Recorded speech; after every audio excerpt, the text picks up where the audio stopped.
Good evening. Welcome to the regularly scheduled meeting of the Jefferson County Board of Education on Monday, May 10th. And if you'd please join us for the pledge. I pledge allegiance to the flag of the United States of America and to the republic for which it stands, one nation, under God, indivisible, with liberty and justice for all.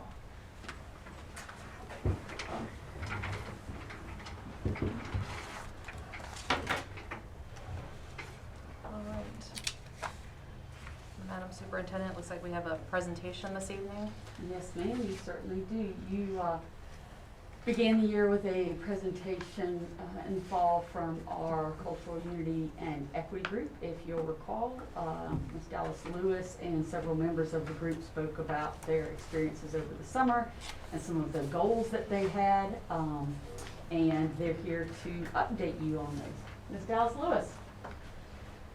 Hello, good evening, everybody. It's such a pleasure to be here. My name is Tanya Dallas Lewis, and I have the pleasure of being the Cultural Unity and Equity and Staff Development Coordinator for our fine district. And so, exactly what Dr. Gibson said, board members, I just wanted to, and friends and public and community, just share a little update on where we've been and kind of where we're moving when it comes to our top 3 goals for our district, Cultural Unity and Equity for this year. So I'm going to share my screen in just a second here. 1 second, please.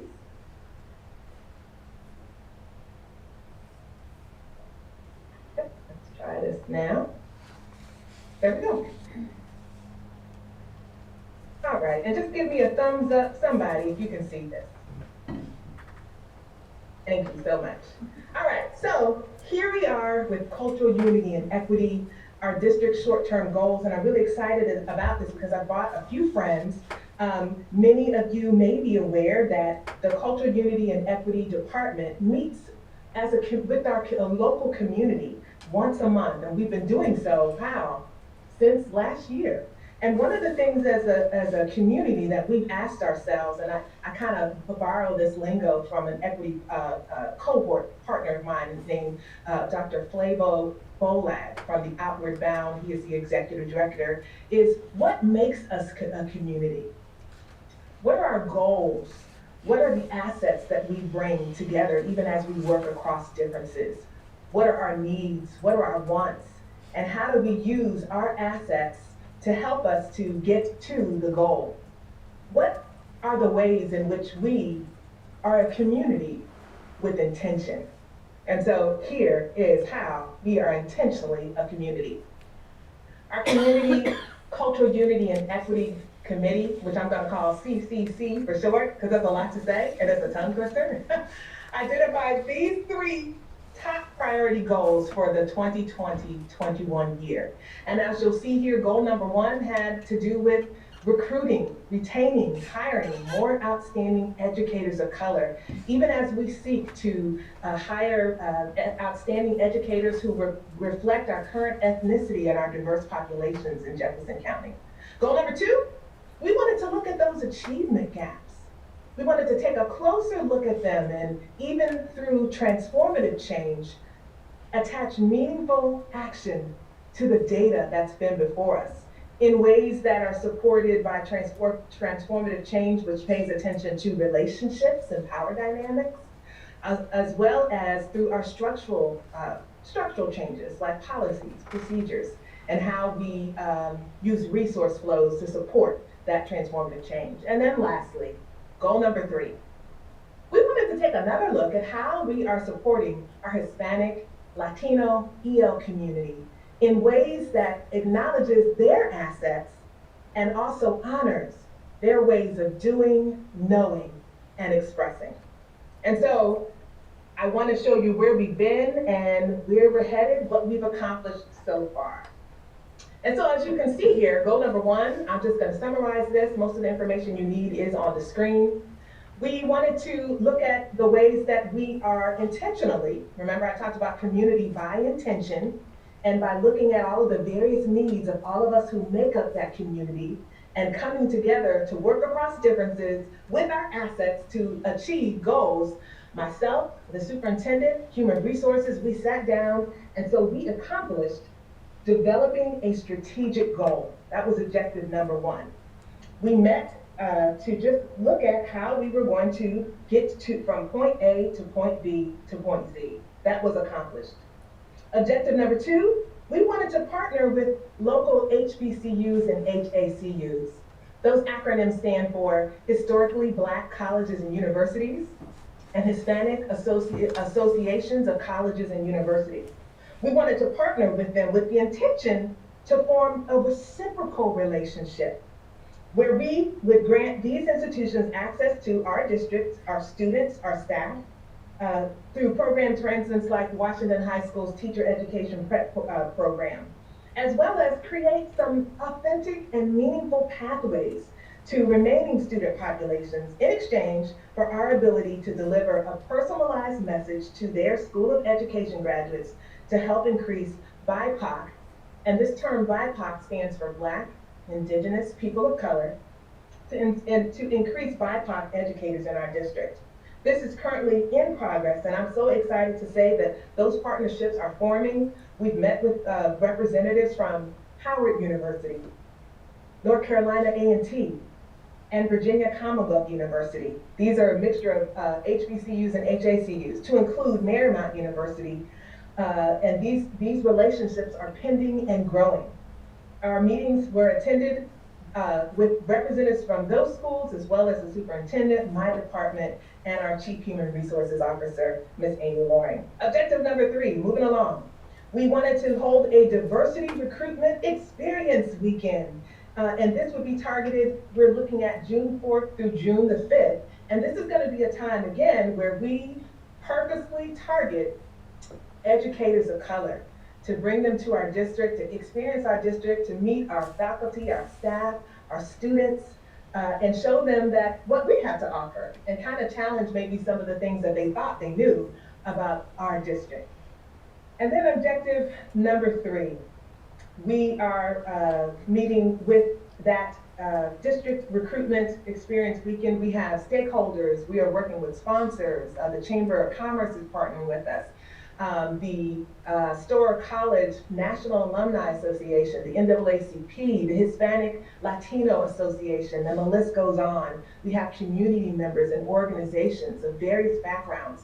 And again, we are reaching together through our assets, through our strengths and our weaknesses to help us meet this need. Objective number four, we wanted to produce a district recruitment video targeting our educators of color. And again, those are School of Education graduates, or perhaps people who are transitioning into education, or in some cases, educators who are going back to increase their expertise in getting their master's or their doctorates. We're reaching out to those, and I'm really excited to say that district recruitment video is in its final stages, and we're really excited about intentionally, remember I used that word intentionally reaching out to those particular groups based on the data that we have and the need that we have, and understanding how representation impacts those achievement gaps and those ways that we make sure that our students see themselves reflected in our building, not only in our curriculum, not only in just our attitudes and the ways that we treat one another, but also in the staff. Objective number five, we wanted to increase outstanding educators of color. We wanted, actually, let's get number five. If you look there, and I'm trying to minimize my head out the way, there we go. We want to increase, I didn't say on number four, we want to increase educators of color by 9%. So we gave ourselves like a SMART goal. We actually looked at the data and, considering the current geographic data, the demographics in this area and the outlier areas. What could we reasonably state in how we can project we meet those goals in increments? And so that's where we get that 9% from. And then lastly, objective number five, not only are we retaining educators of color through support programs, we also want to prepare our mainstream teachers to be ready to welcome these BIPOC teachers. And again, BIPOC means Black, Indigenous, and people of color, these educators. And so that's where we are for goal number 1. I'm going to go through goal number 2 and 3, and at the end of that, I've got some friends who are going to just say a few words about this initiative and what we've been doing and what we hope to do. Now you'll see goal number 2. Out of our top 3 priorities, this one landed as number 2. Like I said, our community Q committee is made up of parents, teachers, administrators, students, community members, external stakeholder organizations. We have a very diverse group of people, and our meetings are open to anyone in this community who wants to be intentional about how we support our community. This is what they chose as goal number 2, and that is looking at those achievement gaps, but starting with those mental models. You'll see that on objective number 1. We want to address those mental models. We understand that transformative change and impacting and attaching meaningful data to our achievement data is going to require looking at this through a multi-pronged approach.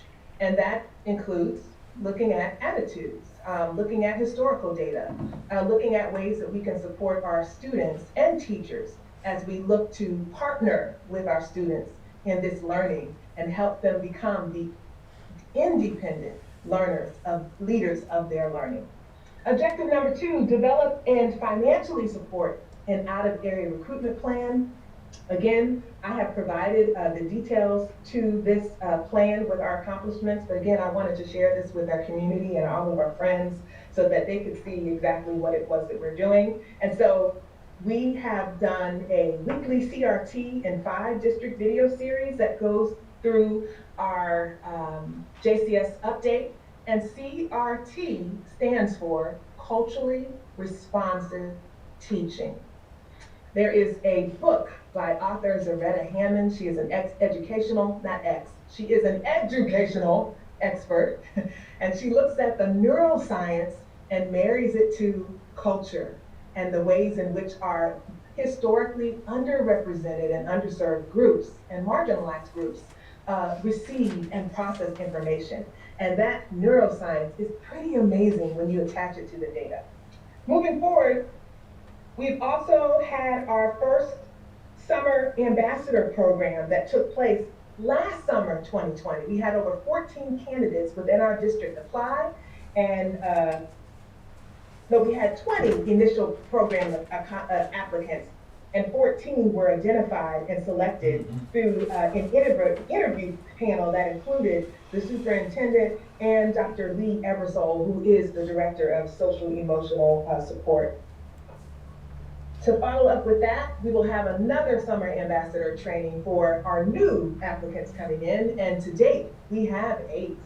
I'm just gonna move quickly through this. We did also have a Q student partnership program where Dr. Shaquita Howard Bostick, who is the Associate Vice President of Diversity, Equity, and Inclusivity at Shepherd University, she came in and partnered with the Community Q Committee to provide student leaders in our high schools an opportunity to learn about how they can increase their leadership skills and become more aware of how they can be social change agents. And that was amazing.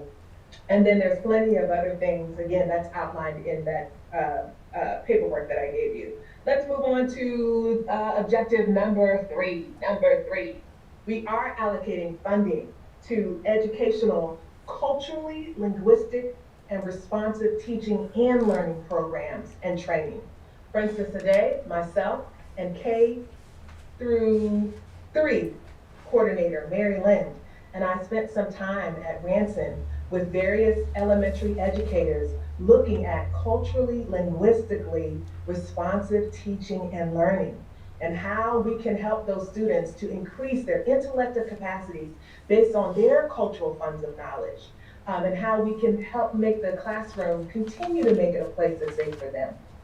Moving forward, Curriculum Advisory Committee, that's been established through our cultural, that's why I said I called it CCC for short. Community Committee for Culture, Unity, and Equity they have also formed a curriculum advisory committee to ensure that we continue to make intentional steps towards having a more diverse and inclusive curriculum. And then lastly, we are working with the state, WVDE, and a small cohort of educators to add an elective course for our high school students. One will be Africana Studies. The other one will be a Mexican American or Chicano or Chicanx Studies. And the goal for this is to ultimately move to a place where all of the different cultural groups are included in one class. And it's a history class that just encompasses everybody. All right, and now moving forward to goal number 3. For goal number 3, our community, I said I was going to call them CCC for short, our CCC group decided that another area out of all the goals that we have presented, my forerunner, Mr. Henry Thomas, he couldn't be here tonight, but he would have been if he could be here. He was the first cultural diversity coordinator for our district, 20 years ago. What we did was we looked at that plan and we identified the top 3, and coming in at number 3, we want to make sure that we create more avenues to support our our EL students and families in ways that honor their ways of knowing, doing, and expressing. And one of those ways was to form the Hispanic Latino Association. The Hispanic Latino Association is a group of teachers and community members and parents and partners who have come together to support not just our EL students, but also just our Hispanic Latino students and families. As we work together, remember, as a community, where we ask ourselves, what makes us a community? Where we look around and see the various people in our community and identify the assets that they bring to help us come together and work for a common goal.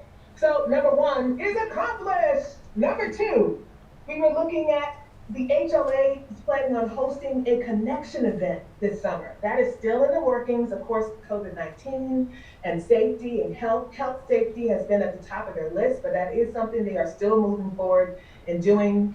Also, number 3, we want to expand our parent-student programs with the HLAs, kind of bridging those gaps, if you would. Representation matters. And so we want to make sure that we are. What I've learned in my research is that various cultural groups accept help or consider support in different ways than mainstream culture may consider its support. So I may consider, me offering you a glass of water as support where someone else may not. So we want to be really intentional about eliminating cross-cultural miscommunication by establishing opportunities for these groups and communities to come together and learn more than just the surface and find ways to partner and be aware of some of the challenges that are affecting other groups, even as we take pride in our groups and how some of our challenges and conditions we can work together and all achieve the same goals. Objective number 4, we wanted to host, the HLA is planning on hosting EL-centered and supported back-to-school nights, targeting that particular target group.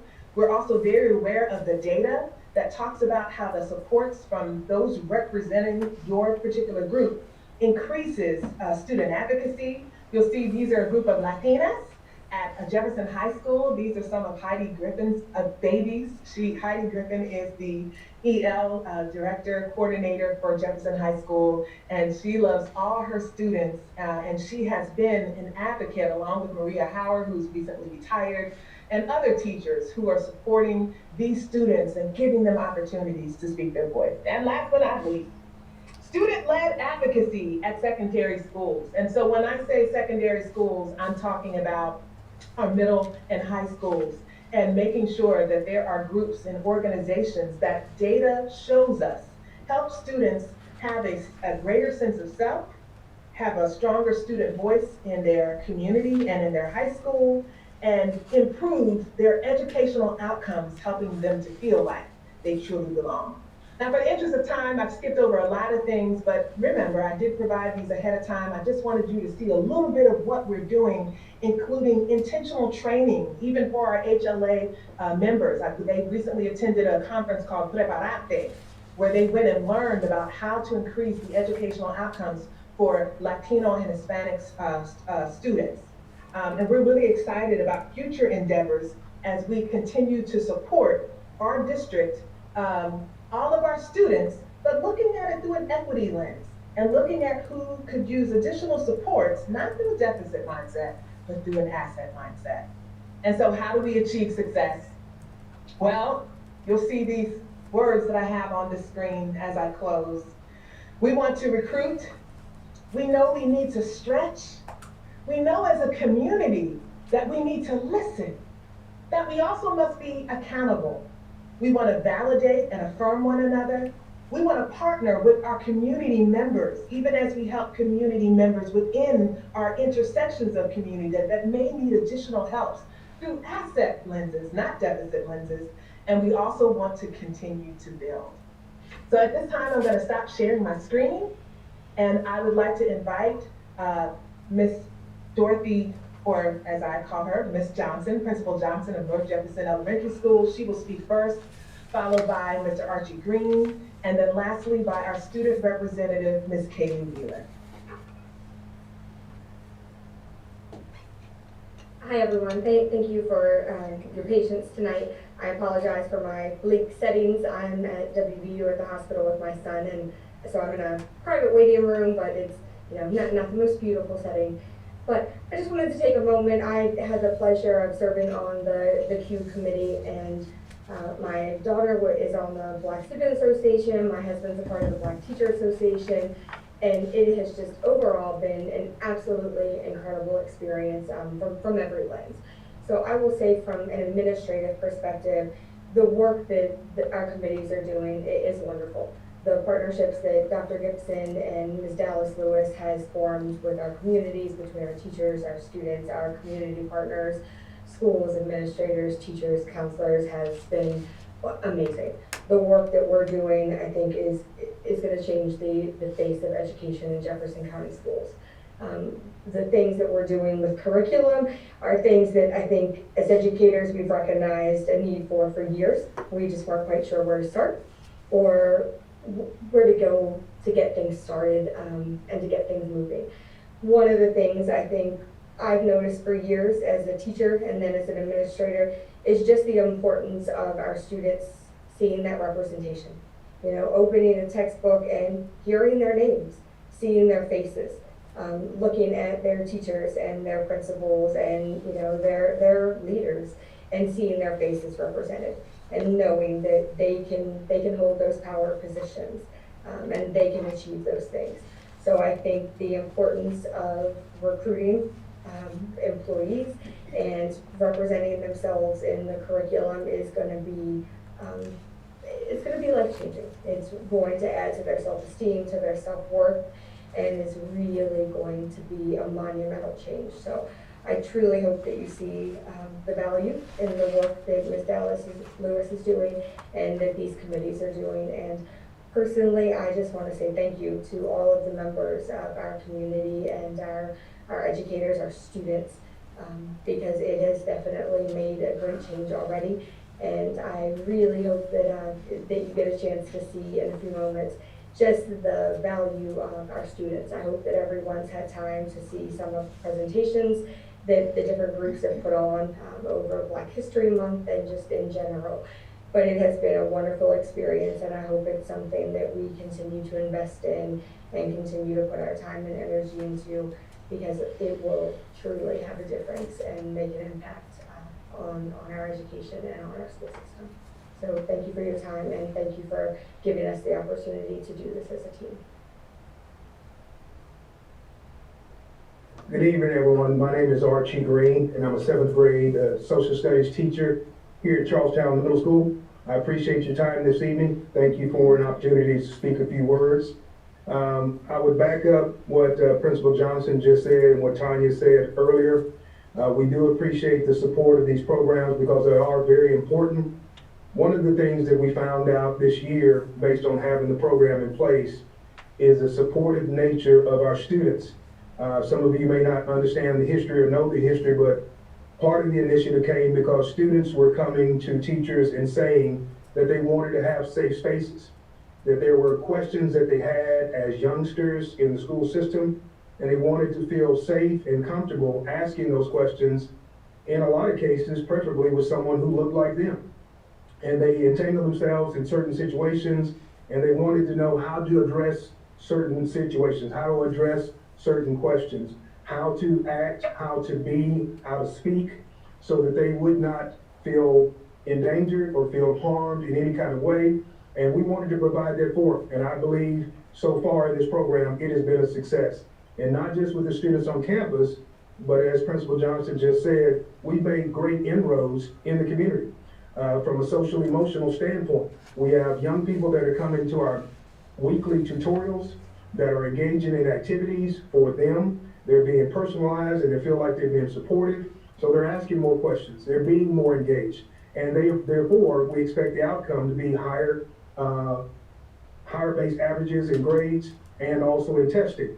But the main part is that we're making partners in the community. And we're making partners in the business industry and partners within the historical entities like Story College, the local NAACP chapter, and the Black Historical Society.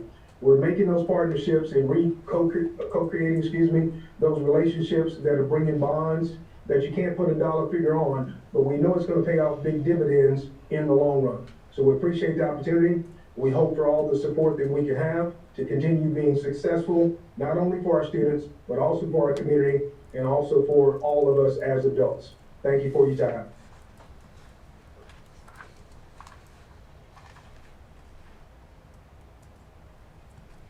Okay, thank you so much. And now Kaylee, and then our last partner, Miss Jeffries. Kaylee, are you ready to speak? Kaylee is a senior at Washington High School. And she's been very active on our community, oh Lord, I said I was gonna call it CCC. Community Cultural Unity and Equity Committee.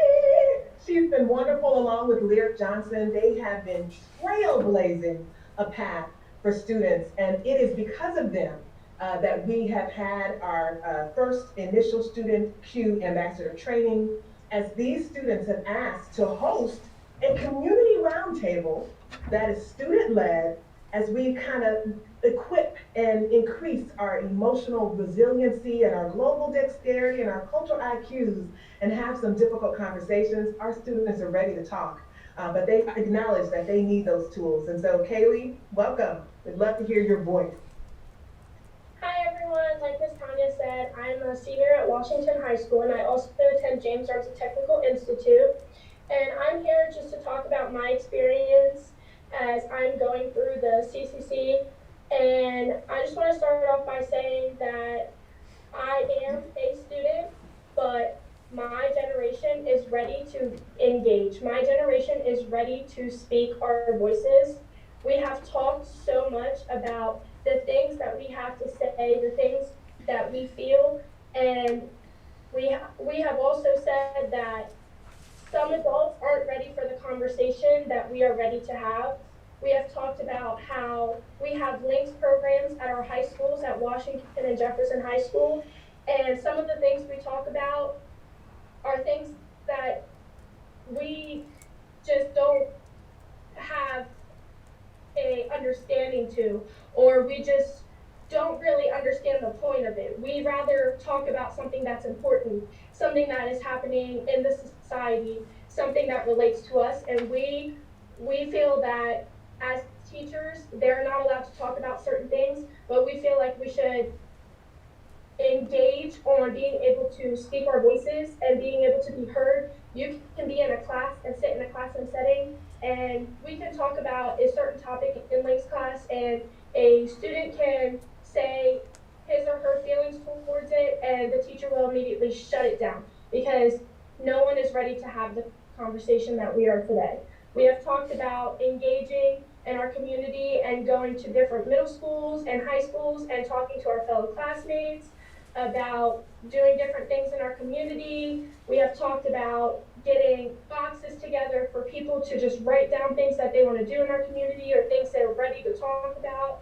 We have talked about having student ambassadors, my apologies, student ambassadors to lead the committee and to go out there and just for our fellow classmates, our parents, our friends and families, whoever, just to hear what we have to say. We have talked to Miss Howard, and she was such an amazing woman. It was so nice getting to meet her. It was an amazing experience being able to have the opportunity to talk to her. She was ready to listen to our voices. She had an amazing platform to talk about. She had goals, things just it was just such a great experience. And I'm pretty sure we've decided to have one again or start doing it monthly. But it was just an amazing experience because as students, I will speak on my behalf, as students, I felt like it was such a great experience because we had somebody to relate to. We had somebody to listen to the things that we wanted to say. So that's pretty much what I have to say. It's been such a great opportunity to work with Miss Dallas and another fellow classmate, Lyric Johnson. She is not able to attend today because we do have practice and I'm here to speak to you guys. But her mom and her dad are on here. And Miss Tanya is just such an amazing person to talk to, about anything. And it's just been such a great experience to be in this committee.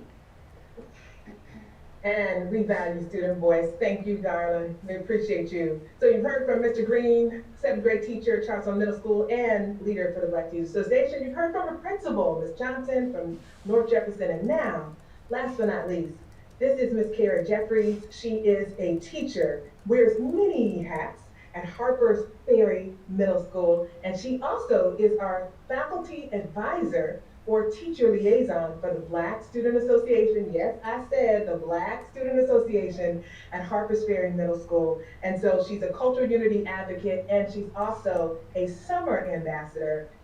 Kara, we'd love to hear from you for a few minutes. And after that, we will turn it back over to the agenda.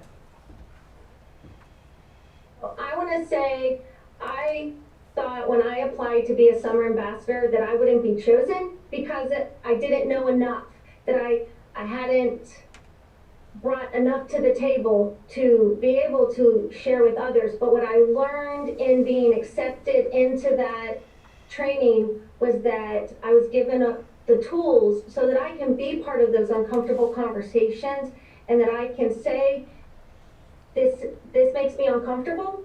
Can you help me understand? Can you teach me?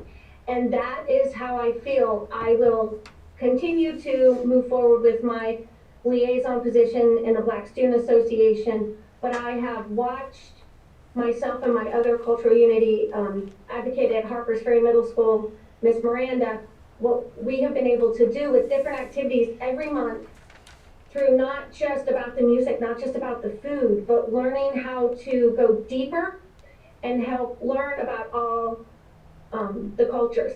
I've learned a lot in my time as a summer ambassador, and on part of the CCC, what I have gained most is the student leadership has taught me through their unwillingness to sit back and be quiet. And that's what I want to leave you with. That is where I see Jefferson County Schools going, so that we're no longer sitting back and just letting it happen. We're saying, where's the change? Let's bring it.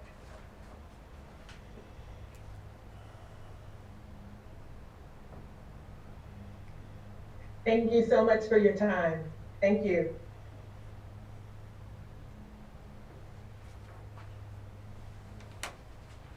Can we ask questions?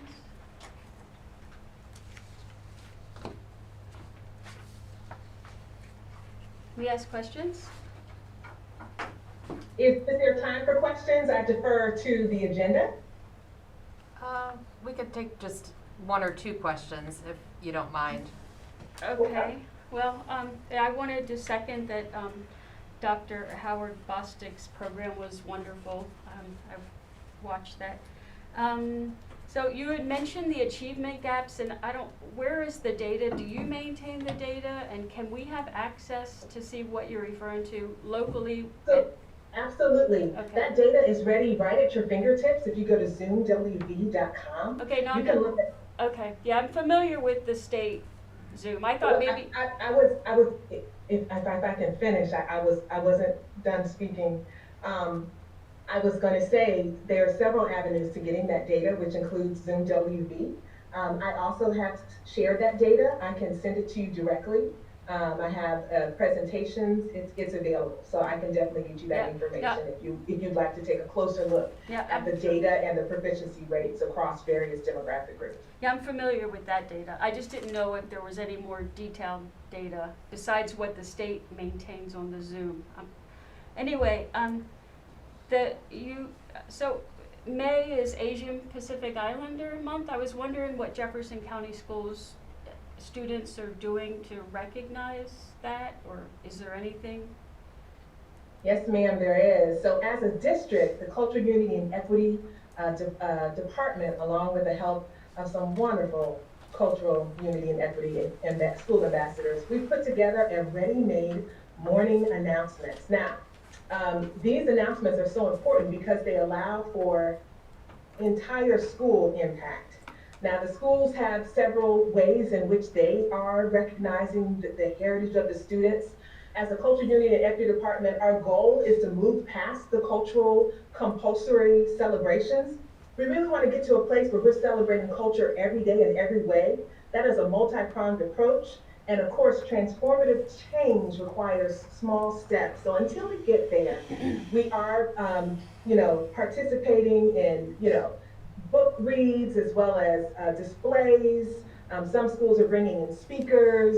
Of course, those morning announcements generates conversations, and not only do they inform our students, but they also at times inform our staff. We're learning things as well. And what I love about these announcements, they go beyond surface. We go into things like cultural greetings and those unspoken type of things about culture that require more than just your knowledge about food or dance or music. So we're really excited about this one step. My last question is about the Black Math Genius Summer Program that I saw posted. Can you talk about that? Sure, I can. So the Black Math Genius Program is one of the ways in which we attach meaningful action to the data. So as a nation, we've had access to data. We can look at the performance and the achievement before Brown versus the Board of Education, and we can look at that achievement after. And what we're seeing is one of the contributing causes to that achievement gap is instructional approach. And of course, that feeds into a whole lot of other correlations, which include the representation of teachers of color. Before Brown versus the Board of Education in 1954, we had half of the nation's teaching population were Black men and Black women, educators, administrators. After Brown versus Board of Education, well, look at us now. We're less than, as far as Black teachers, since you had mentioned the Black Math Genius Program, that's less than 9%. When it comes to Black male teachers, it's less than 1%. And that data that's available that shows the impact that one teacher of color has on a Black student, it shifts their trajectory and improves their educational outcomes beyond what words can explain. And so we do need more educators of color. We do need them not just for our underserved population, but for our mainstream and white students as well. Everyone benefits from being able to expand their global dexterity and having access to multiple perspectives and diversity. And so that's beyond race, of course. Diversity includes age, gender preference, language, body shape, religious beliefs. I could keep going on and on and on. And so these things impact our data, and I'm really excited about targeting our lowest performing students. And so with the Black Math Genius Program, Tara Mahoney, my partner, and I, that she's in curriculum and instruction at Jefferson County's, at the central office, we didn't go in looking for the Black kids. We didn't go in looking for the lower SES kids. We went looking for the data that showed us the lowest performing students. And we found that the lowest performing students in math were Black students. So this ancillary program, Black Math Genius program, provides a pathway to mathematics that speaks to this particular group in an instructional approach that previously, when used, had them scoring, this is just based on the data, Black schools that were not integrated, they were scoring, their test scores were on par to their white counterparts, and in some cases exceeding. So we've got a lot of work to do, and that's not shame or blame. That's just us taking a look and being accountable and seeing why, what has been standing in the way for the last 60 years to improving the educational outcomes of this particular target group. Something must change. And so I'm really excited about partnering with the superintendent and the Department of Curriculum and Instruction as we move forward with family, community members, and all teachers who will come in and teach these students to increase their intellectual capacities by tapping into their cultural funds of knowledge and their ways of knowing and doing and expressing. I know that was a long answer, but I just wanted to make sure I answered you with fidelity. I have a lot more questions, but I don't want to monopolize, so. Do any other board members have any questions? No, just thank you very much. That was great information. Thank you so much. Thank you so much for your time. You guys have a wonderful night. Okay, next we have Deputy Superintendent for Instructional Support, Mr. Sean Dilley.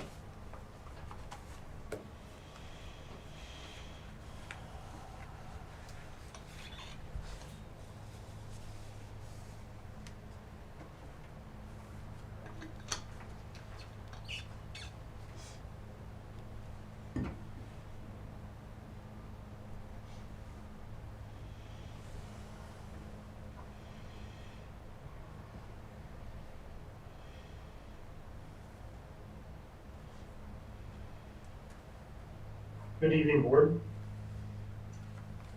Wanted to provide you an update this evening. I wanted to let you know that Jefferson County Schools was recently notified that we were awarded the Steely Foundation's Sparking Early Literacy Grant totaling $50,000.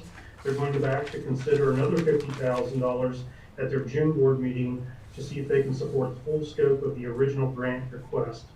The grant will support a collaboration with the Boys and Girls Club to support a summer program and after-school clubs for 4 schools at locations next year. The grant intends to improve literacy levels of children impacted by the COVID-19 pandemic, and I want to thank Mary Lynn for her work on that successful grant application.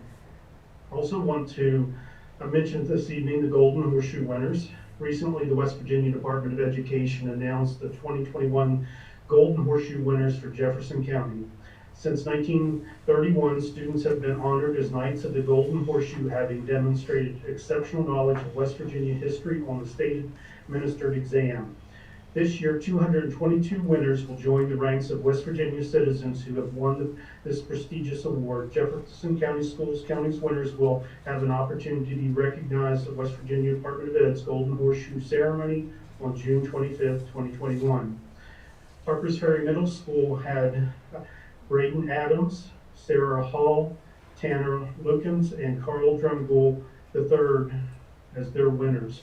Charlestown Middle School also had Megan Brady and Annalise Bauer. So we want to congratulate those young people on their success for winning the Golden Horseshoe for the county.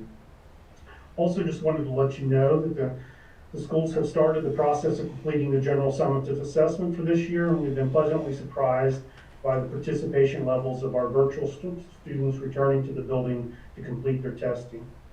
Over 675 AP exams are being administered over the last couple of weeks, and we will continue finishing those up. And these include both in-person and virtual students. And we want to thank all of the staff that have been facilitating those testing. There's a lot going on, so we want to thank those individuals for that. Also wanted to mention this evening dual enrollment. Jefferson County Schools dual enrollment numbers have continued to increase every year. Since 2017, JCS enrollment in Shepherd University has increased by 71%, and Blue Ridge Community and Technical College has increased by 158%. So we're proud of this continued growth, and we're hoping to see that mount further and further as we go forward.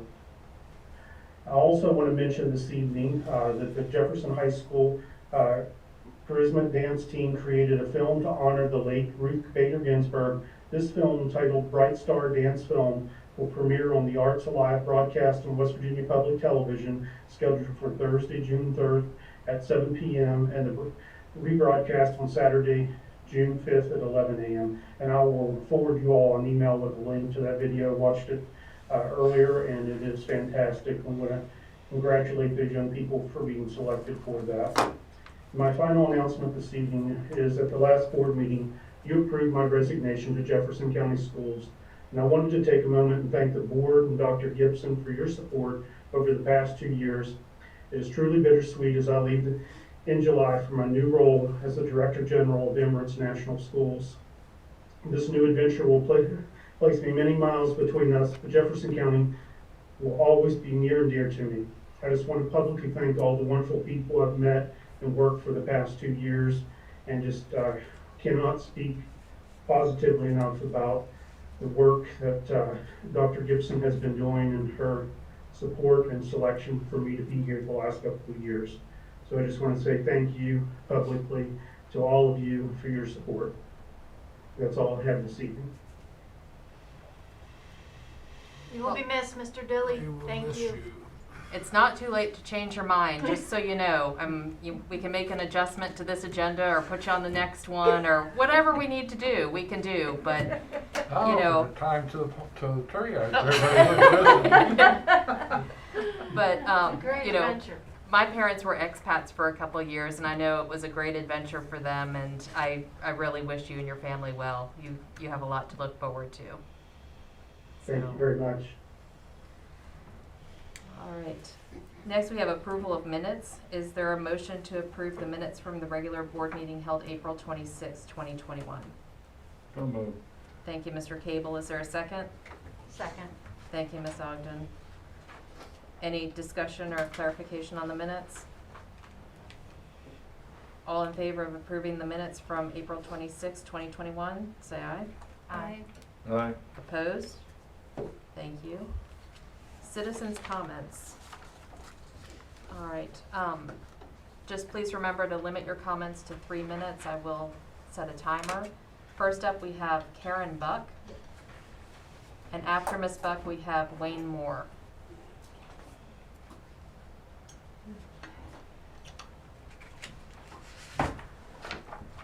Thank you, members of the board and Superintendent Gibson, for allowing me to speak my opinion here this evening.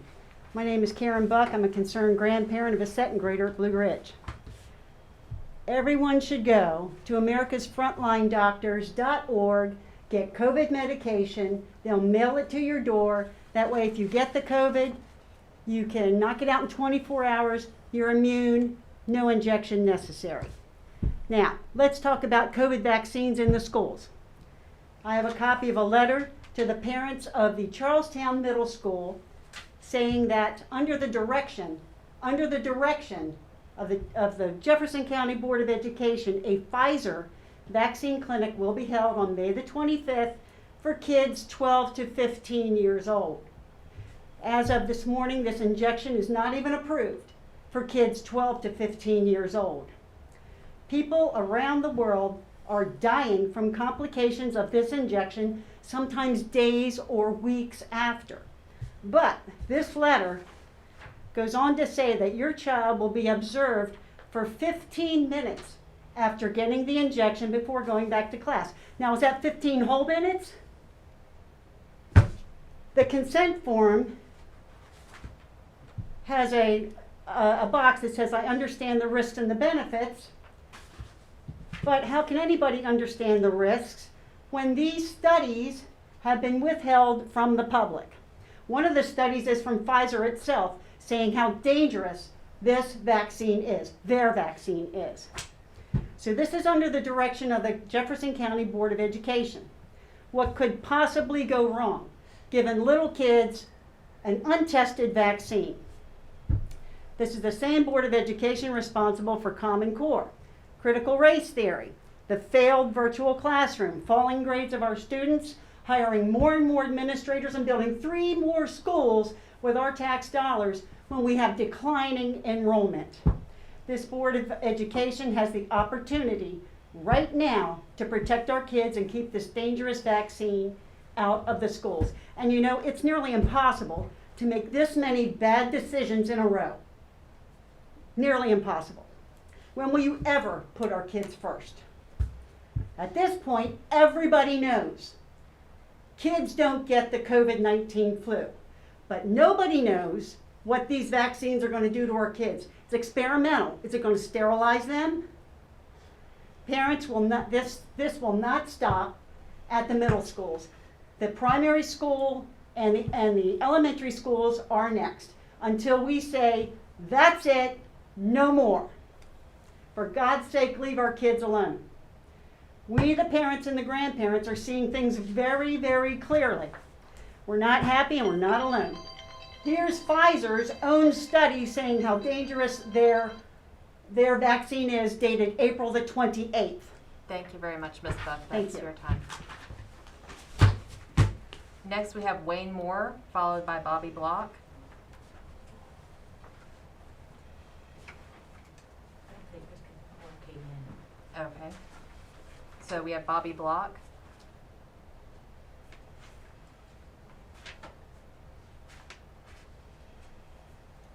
And followed by Bobby Block, we have Judy Price.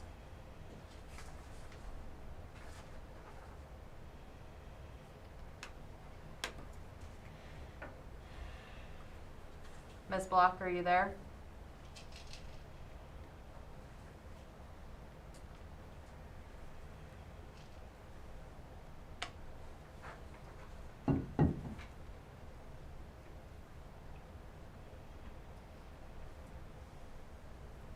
Ms. Block, can you hear us? We can't hear you.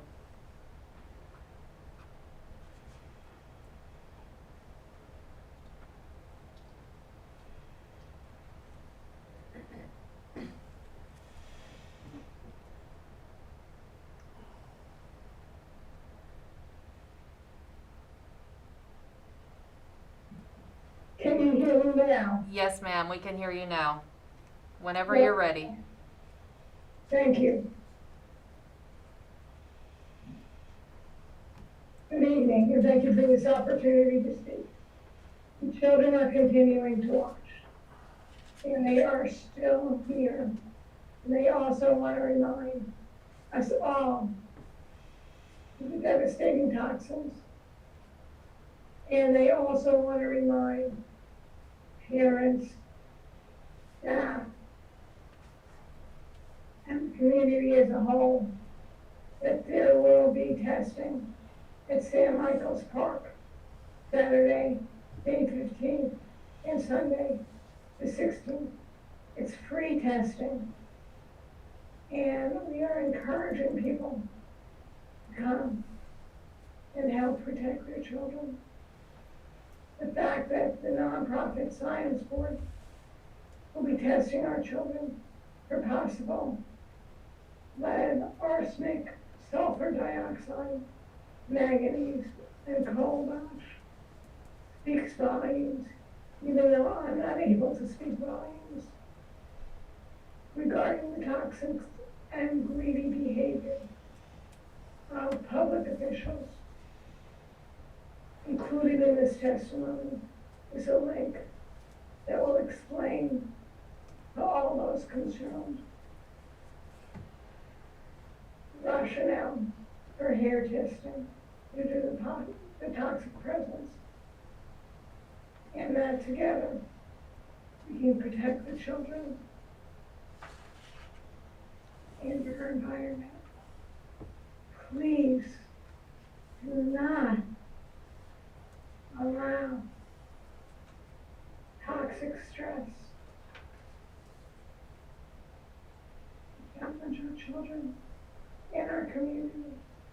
You have heard me testify before, but this time I'm testifying to make sure that people know that this coming weekend is an opportunity for parents and staff and health professionals to take a stand and say no.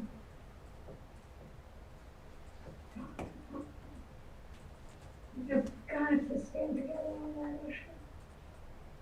And to be silent is unacceptable. And you've heard me testify before in regards to the health and human risk assessment. But I wanted to take this opportunity to make sure that the community as a whole stands up and protects our children with gracious support of the nonprofit board. Thank you, Ms. Block. That's your time. Next, we have Judy Price. And after Judy Price, we have Jamila Jones-Fleet. Okay.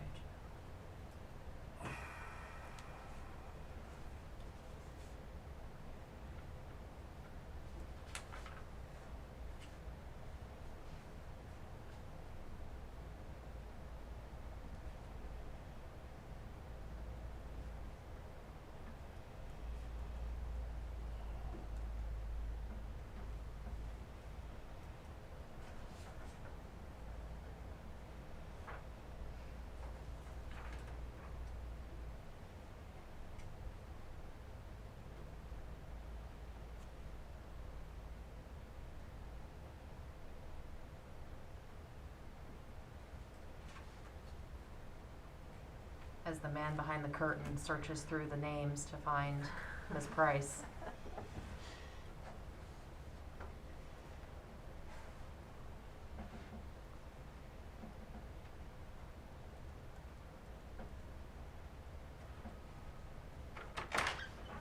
She's not in there. There's no Ms. Price? Okay. Then we have Jamila Jones-Fleet. Can you hear us?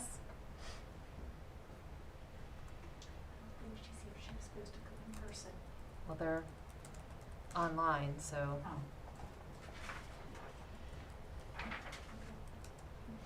Jason, can you tell if they're unmuted?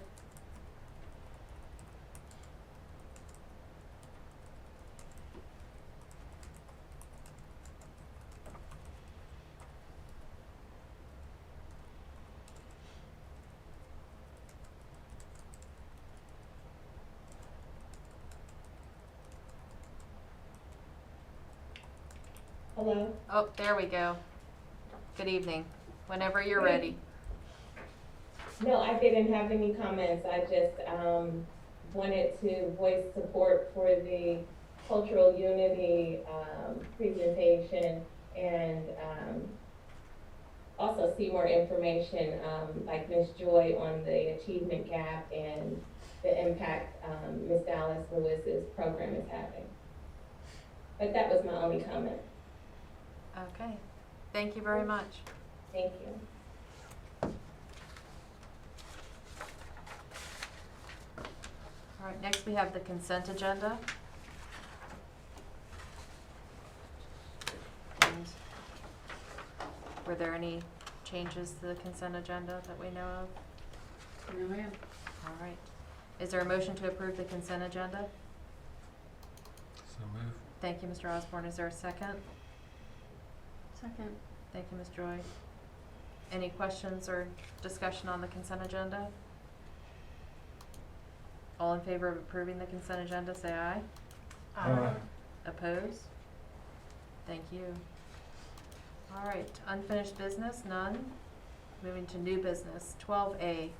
Request approval for an RFP for wash bay safety improvements at Jctof. I bet that's Ms. White.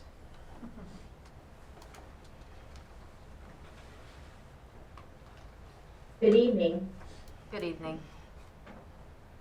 This evening, board members, I would like to request a motion so that operations can go out to bid for safety improvements to our wash bay at the bus garage. All right, is there a motion to approve an RFP for the wash bay safety improvements at the bus garage? So move. Thank you, Mr. Cable. Is there a second? Second. Thank you, Ms. Ogden. They both start with O, so. All right. All right. All in favor of approving the RFP for the wash bay safety improvements? Oh, you have a question, Mr. Osborne? Yeah, what does this entail, Joyce? This entails making the floor safer for the bus operators. The current surface is a little slippery, so we want to make sure that we're able to rough it up so that it's less of a slip, trip, or fall hazard. Thank you. Any other questions? Sure, that'll be much appreciated. All in favor of going out for the RFP for the wash bay safety improvements, say aye. Aye. Opposed? Thank you. All right, now the exciting stuff, Ms. White. Request approval to advertise for architectural services for the new Ranson and Shepherdstown elementary schools. Is this evening we're asking you to make that decision, a very exciting one, to go out to bid for expressions of interest for an architect. Now, there will be a choice before you this evening, as I discussed at the last board meeting in my update. We can either go out for one architect, which will support and complete the project for both schools, or each school can have its own architect. We can let you know our recommendation, and that would be that we sought one for consistency purposes. However, that is completely up to the board, and we'll defer to you for that decision in your motion. So you wanted in the actual motion whether we go out for one architect or whether we go out for two in the advertisement, is that correct?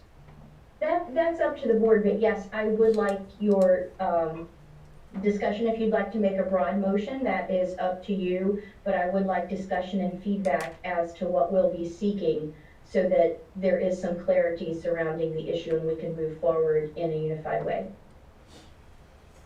Okay. Is there a motion to approve to advertise for architectural services for the new Ranson and Shepherdstown elementary schools? So moved. Thank you, Mr. Osborne. Is there a second? Second.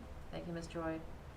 All right, any discussion about going out for one versus two, or do we just advertise both schools, and if one architect bids on both of them, then we take that one architect, or?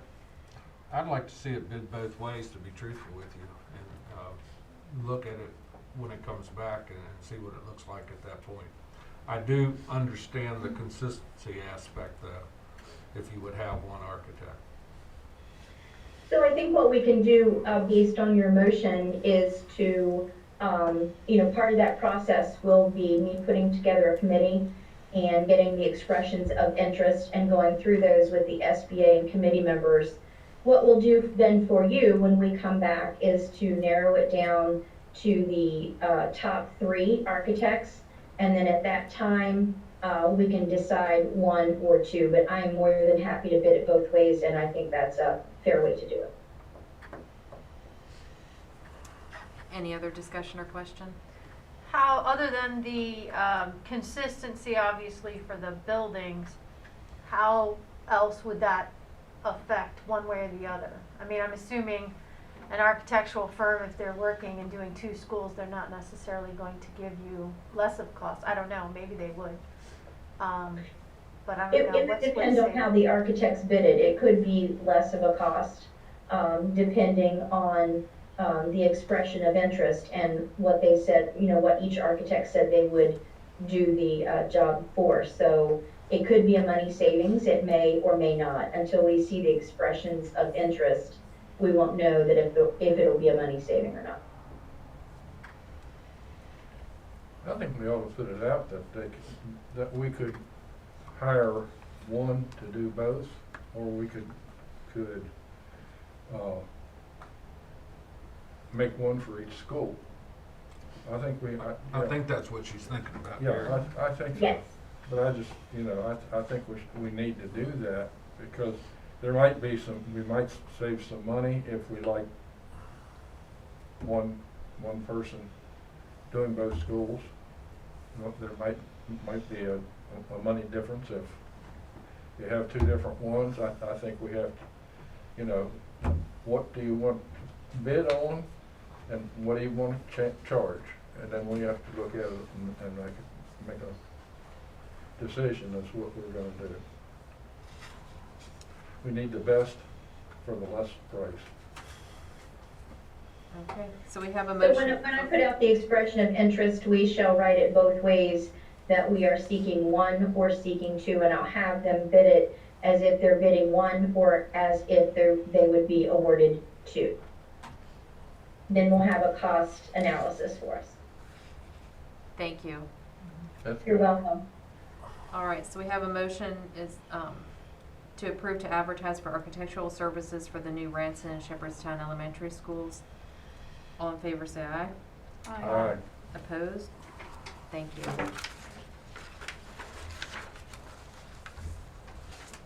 All right, item C, action on approval of Jefferson County Schools 2021 to 2022 calendar adjustment.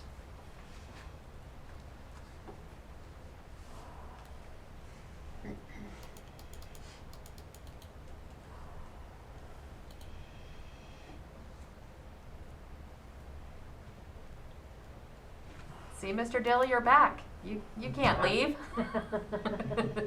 No, this evening, board, what we have in front of you is once we submitted our calendar to the board, to the West Virginia Department of Education, it was determined that we actually were 1 day short for employees, and so we have inserted a curriculum development day there that you can see sort of underlined in the sample that's been provided this evening to equal to 200 days under the contract for teachers. We're not quite sure how we overlooked that. Our initial assessment is the platform in which we developed this showed all the correct information, but somehow it did not add up to or indicate that we were 1 day short. So we apologize for the incorrect initial submission, but we have this corrected, and it should not be a problem to get approved by the department at this point. All right, is there a motion to approve the calendar adjustment for next year? So moved. Thank you, Mr. Osborne. Is there a second? Second. Thank you, Ms. Ogden. Any questions? Yeah, I have a question. What is outside school environment? The outside school environment are days that are dedicated for basically placeholders in the calendar to insert if we should have to make up school, snow days or things like that. So they're just basically days outside of the regular school calendar. And then equivalent time, what would that be? Equivalent time is one of the abilities, basically when we are utilizing more than the minimum minutes required for a daily, we have the opportunity to utilize that time to build in the 5 professional development days to utilize that, and that's what that is, the equivalent time. So we're basically using those or banking that time to create the opportunity for professional development days in our calendar. Okay, thank you. All right. There's a motion. All in favor of approving the calendar adjustment for next year? Aye. Aye. Opposed? Thank you. All right, item D, fiscal year 2022 draft preliminary budget presentation. I'm guessing that's Ms. Moran.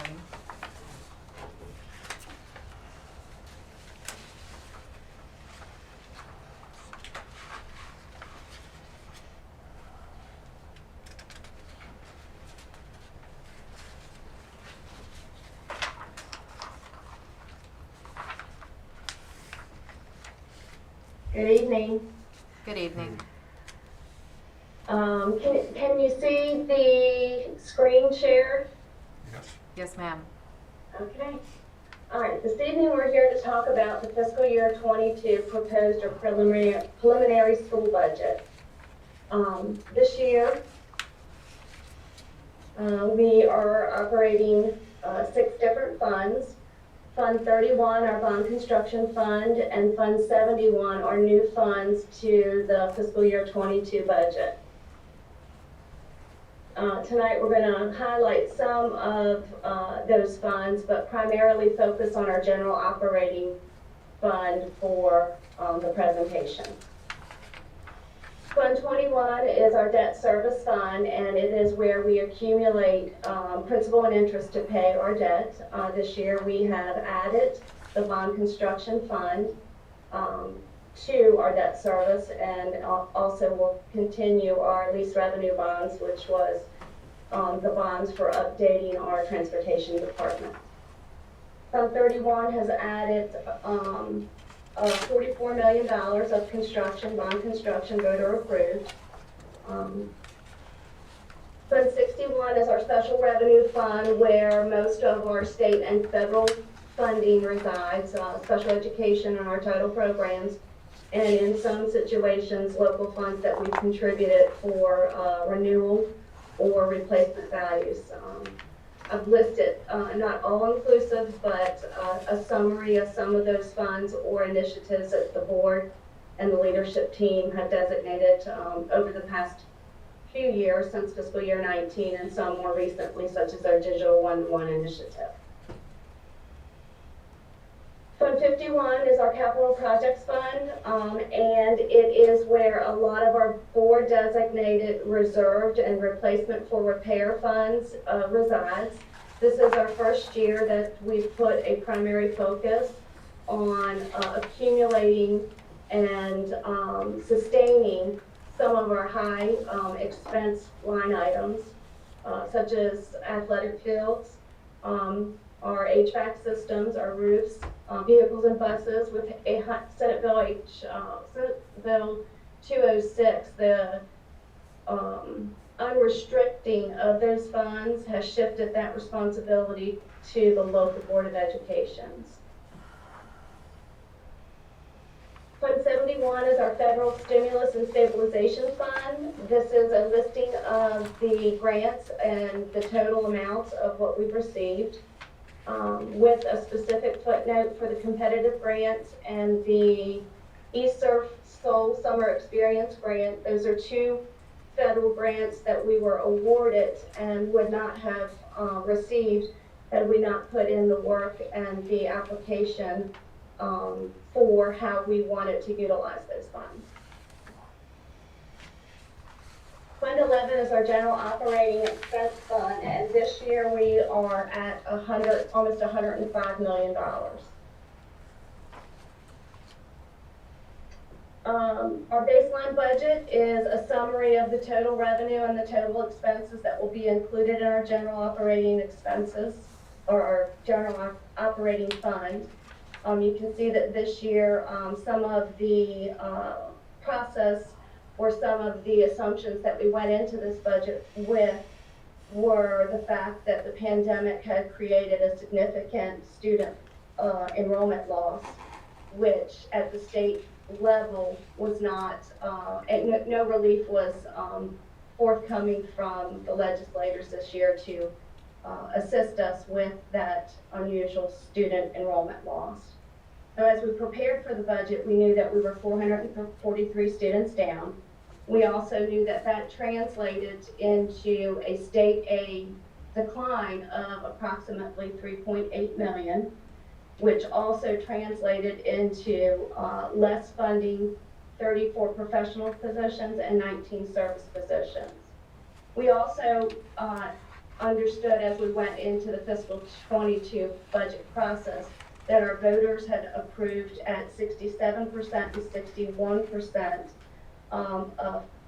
a renewal of a 5-year excess levy at approximately $23 million and a facility construction bond at about $44 million.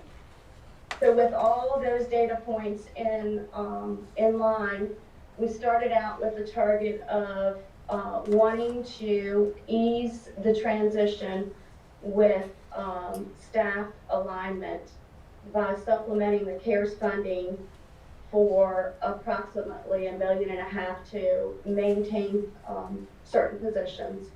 But we also looked at our enrollment trend and wanted to target positions, 10 positions specifically, for maybe through attrition, not replacing this budget season. We had decided that we chose a goal of targeting a 5% non-salary decrease across the board, utilizing the CARES funding for $1.5 million, and then also applying for a one-time waiver for the ELA textbook adoption. In addition, in order to help the transition and move us into fiscal year 22's budget and balancing it, we projected that we would also supplement the budget with a $900,000 carryover.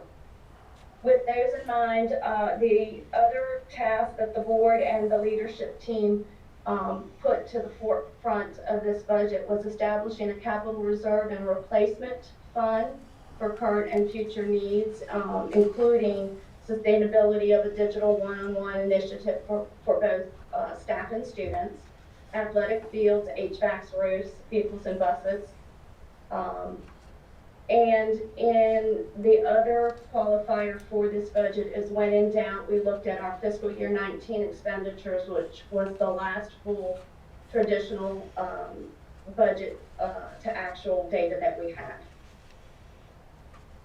Our excess levy budget trend data, this is something that we've been tracking and trending, and I just wanted to note that this year, in fiscal year 22, even though we are collecting or projecting to collect $23 million, that we are still 200,000, approximately 200,000 short of what we were collecting on our excess levy in fiscal year 10.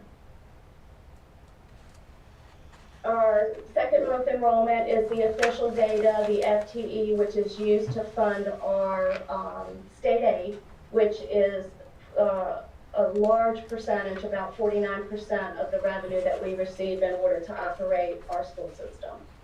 And this just trends that data. And 21 was a very unusual year with the pandemic, with a significant student decline. This budget does project that we will recoup 60 to 70% of that student enrollment, or approximately 265, 275 additional students next year. Staffing, again, a significant achievement or accomplishment. This is positions. This does not affect people, although the transfers may have people moving to a different position or teaching in a different location. Overall, anybody who was employed with us in fiscal year 21 will remain employed with us in fiscal year 22. You can see that 20 and a half professional positions and basically a half of an FTE, which is a 261-day position for service, were shifted to Fund 71 in order to achieve a balanced budget for our general operating fund.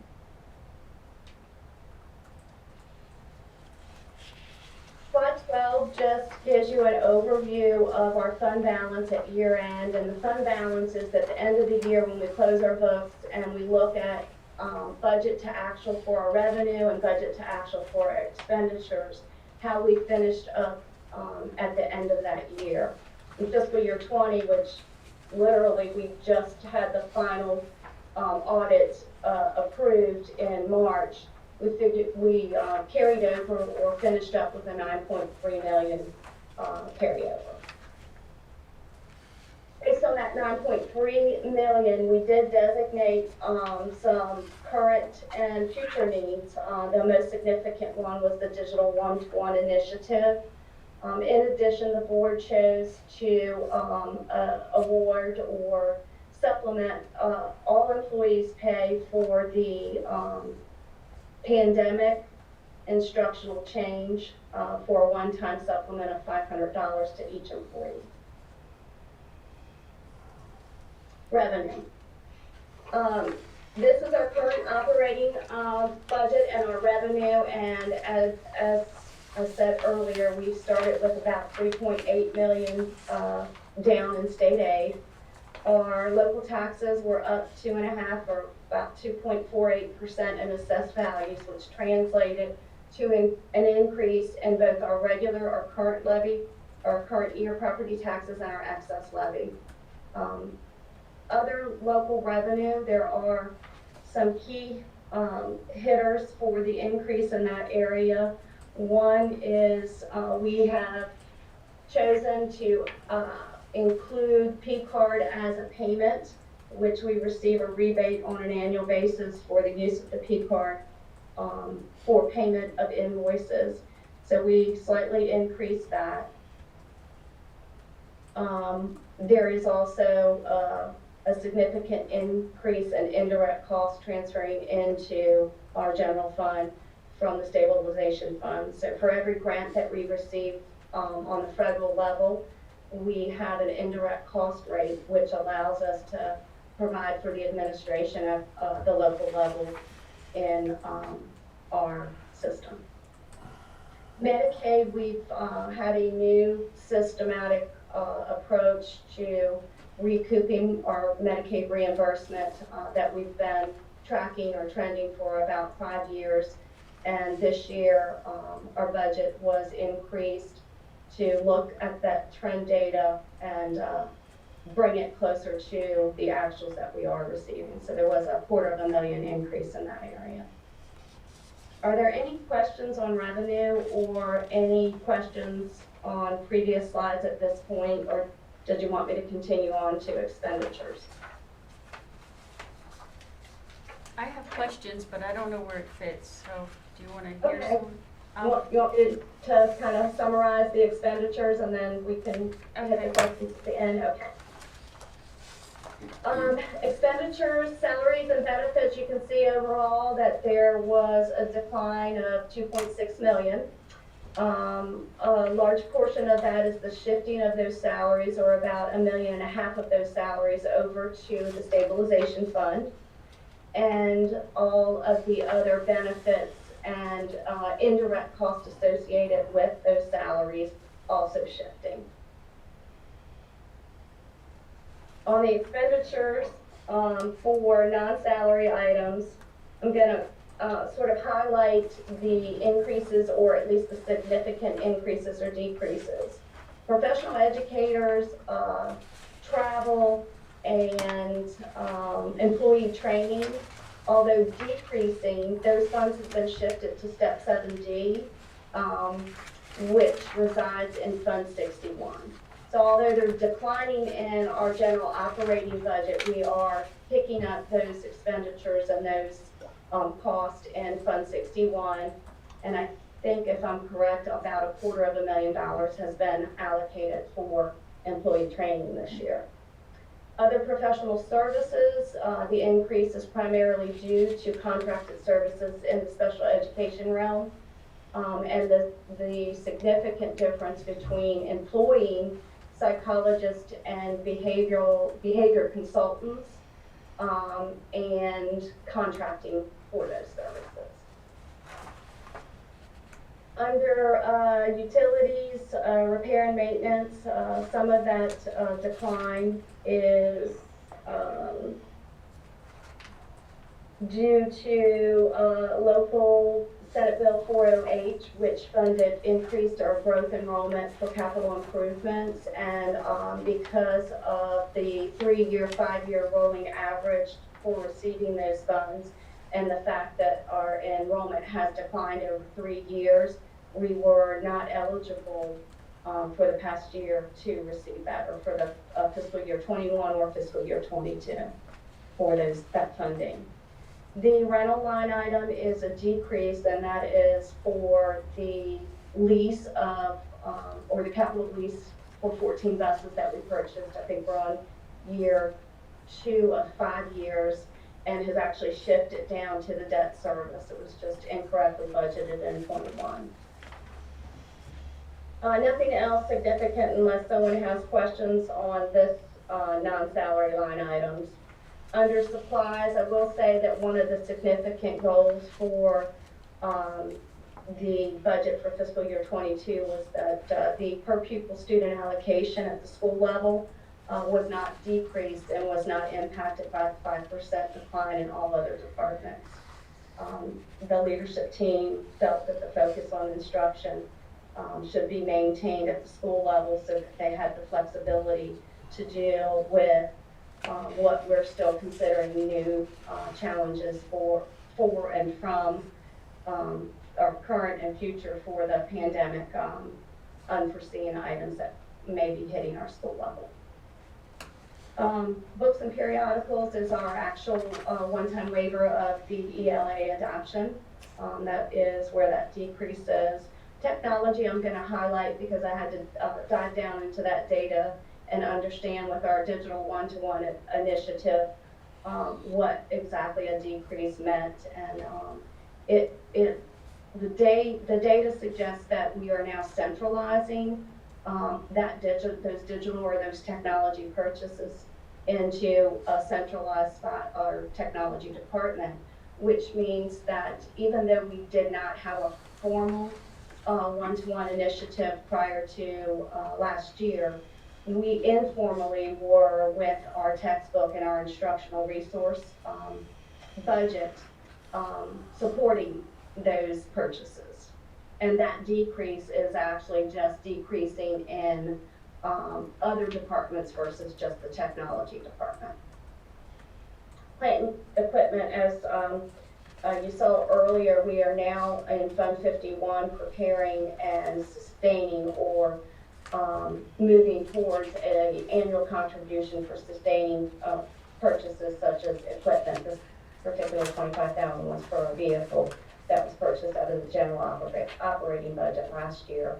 The request for those types of purchases now will not show up in the general operating fund. Each department will manage a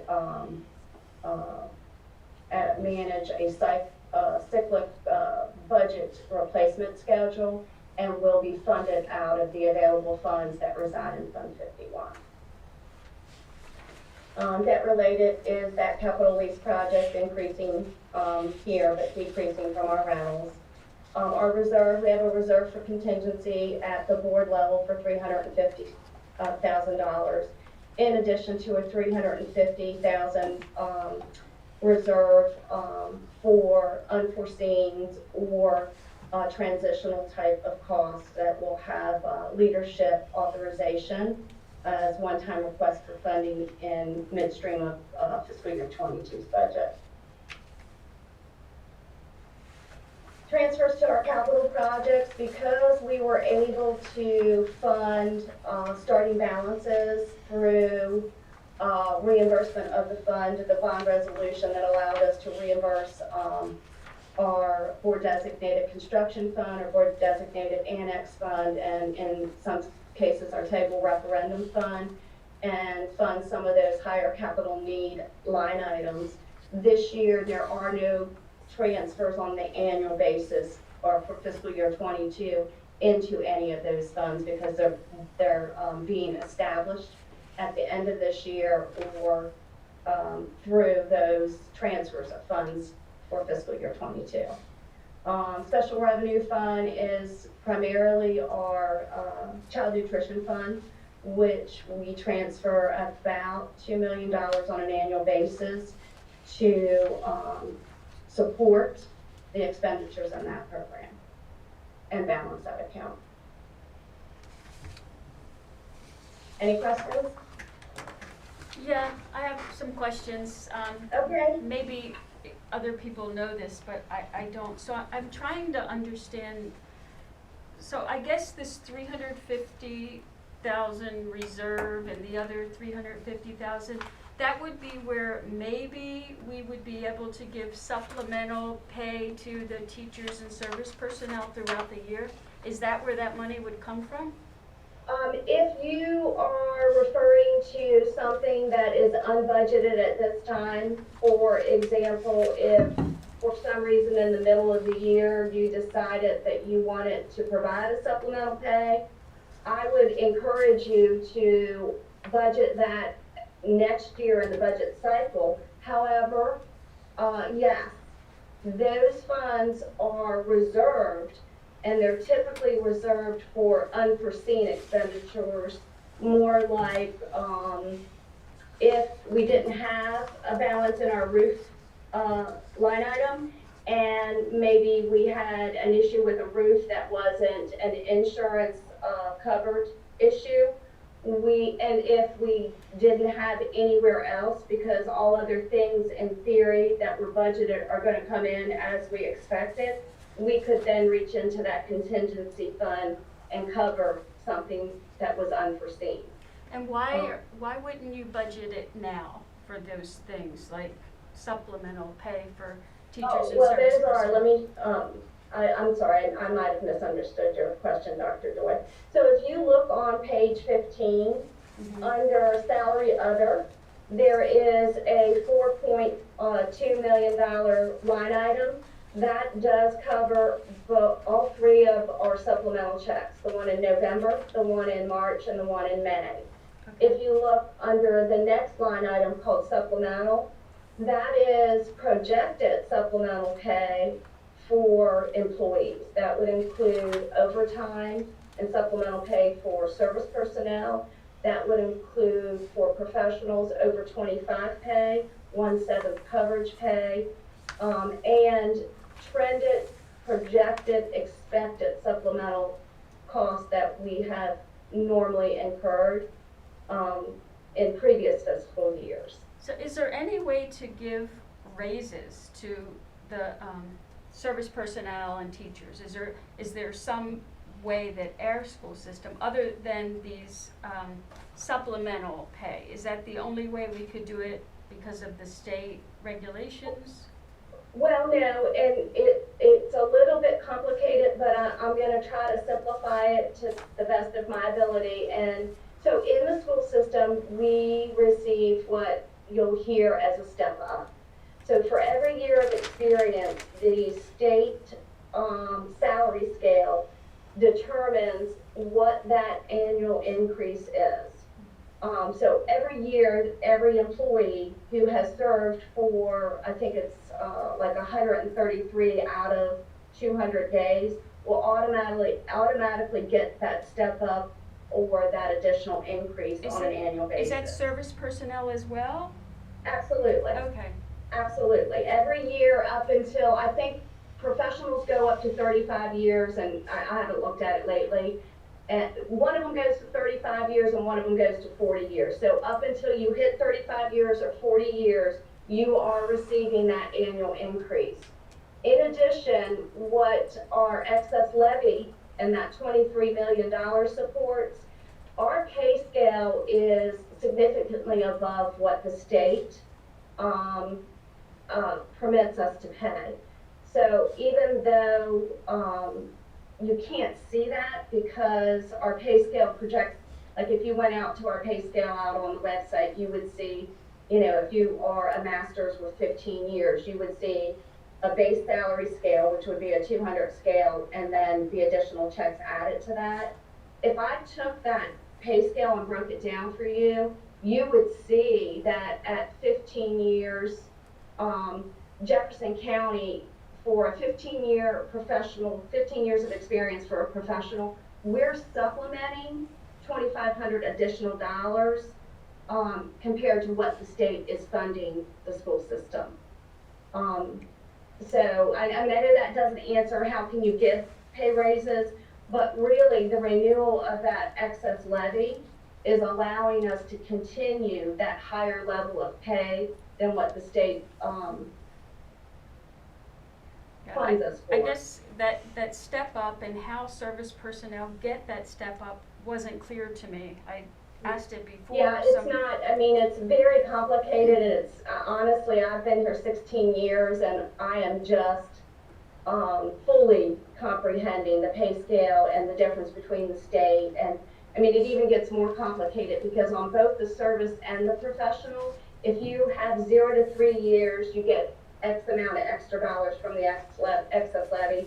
4 to 8 years, you get X amount of dollars, but, I mean, I'd be happy to do a one-on-one and give you, like I could show you the Excel spreadsheet on how it feeds to what you're seeing on the website, because it's all that back data that actually, when you look at it, it becomes a little clearer on how we're funding our employees and how we're funding and supplementing what the state truly says that. Yeah, I just we wanted get. I just wanted to know that you're telling me that they automatically get it, service personnel automatically get it every year, so that is what I wanted to know, so. Okay. I Any just, other that wasn't. questions? And Ms. Morrow, just for clarification, this is your budget presentation. You're not asking us to approve this evening, is that correct? That's correct. If, this is just to let the board see what our preliminary thought for the proposal. We will schedule a budget hearing at 6:45 for our next board meeting, allowing the public to have comments or input. And at that meeting, we will be asking the board to adopt the preliminary budget. Okay. Any other board members have questions? I just have one question. I see that we still have, is this budget still include 1.6 million in the referendum funds for table games? It does, and actually Dr. Gibson and I had a conversation about that, actually this morning. At one point, we were contributing 1.9 million of table referendum funds, and obviously the pandemic has significantly decreased that revenue source, and that maybe a target goal over the next 3 years should be taking that 1.6 million down closer to $1 million in future budgets. This year we're good. We've got 1.3 that we're projecting as a balance, and I actually looked at it earlier today. April was the first month since the pandemic that looks more reasonable to what our trend data for fiscal year 19 looked like. Of course, in 20, both I think April and May, we collected zero because the racetrack completely shut down. But this month, I think we collected about almost 50% more than what we collected last year. Still a little lower than the year before the pandemic, but I think the next 3 months will really tell the tale of if that revenue source is going to rebound for this fiscal year or not. But either way, I think that it might be a good goal to look at reducing that 1.6 contribution into the general fund over the next few years, even lower. I know we've definitely talked about that over the last several years. Yeah. Yeah, I mean, if you would have asked me before pandemic time, I would have probably felt comfortable at 1.6 for 3 to 5 years, and then looking at our different sustainability for those HVACs and roofs and things of that nature. But as of today and looking forward and with pandemic in mind, I think it may be better to have that at closer to $1 million, which could take 3 to 5 years to get us there, but that should be the target. All right. Thank you very much for all of the hard work that goes into that. I know budgets are not, they can be challenging at times. Well, and I'm going to shout out to Amy Loring and Dr. Eversole and everybody that contributes, and was something that I had a conversation with Dr. Gibson.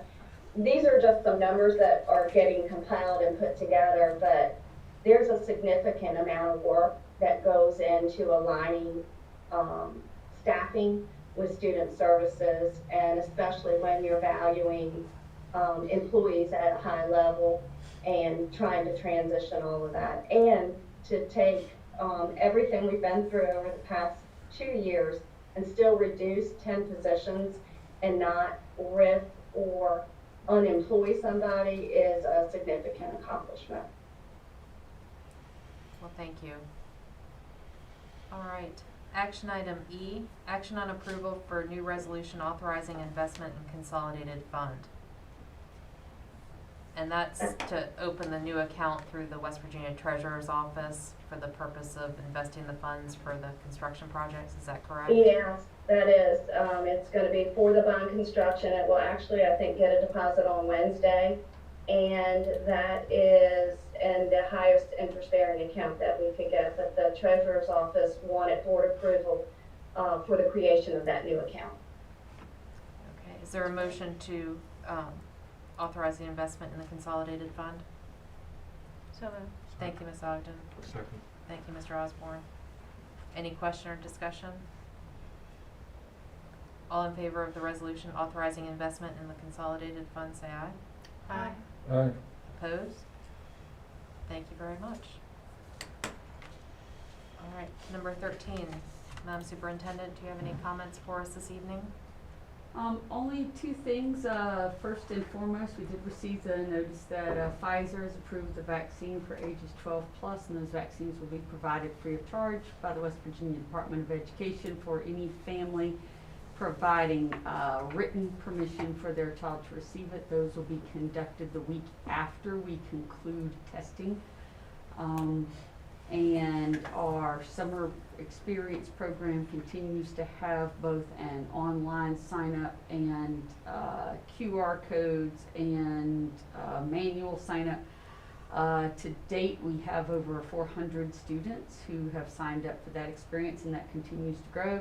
I would strongly encourage parents to go to our website and participate. We have a significant number of academic, social, emotional programs embedded within those, so there's something for everybody, and just want to make sure that families know they can take advantage of that.